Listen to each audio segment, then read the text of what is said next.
Loredana e Bruna Bertuolla dello storico Casoin, possiamo chiamarlo così, di Bagnolo. Casoin che il prossimo 13 dicembre purtroppo chiuderà i battenti. Da cosa è stata dettata questa scelta di chiudere? Perché la nostra età comincia a diventare importante e abbiamo pensato che prima di non riuscire a fare bene il nostro lavoro ci fermiamo. C'è qualche cliente che vi ha già espresso il dispiacere o comunque è venuto a trovarvi una volta saputa la notizia? Eh sì, ci sono stati veramente tanti clienti, non pochi, tanti che sono venuti a trovarci e dispiaciuti proprio. Qual è il ricordo o i ricordi più belli legati a questa attività?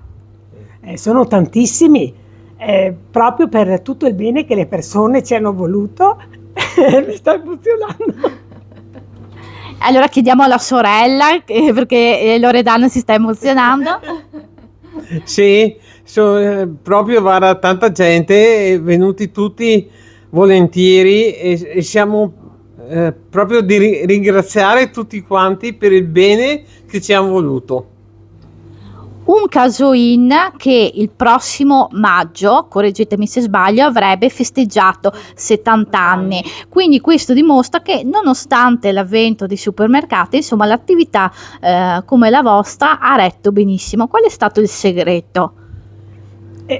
Una è l'amicizia con le persone che abbiamo, ma anche saper sempre un po' reinventare il lavoro e anche cercare di la nostra. accontentare le persone, ma anche noi siamo stati agevolati perché siamo cresciute dentro questo lavoro e siamo dentro nella nostra abitazione.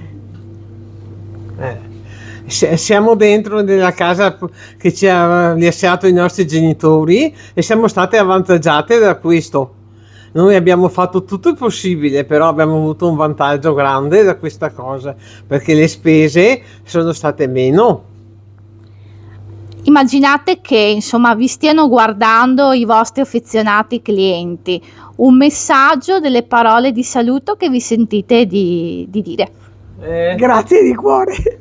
Sì, grazie tante per tutto, perché anche quando sono mancati i nostri genitori, mio marito, tutta la gente è come una famiglia.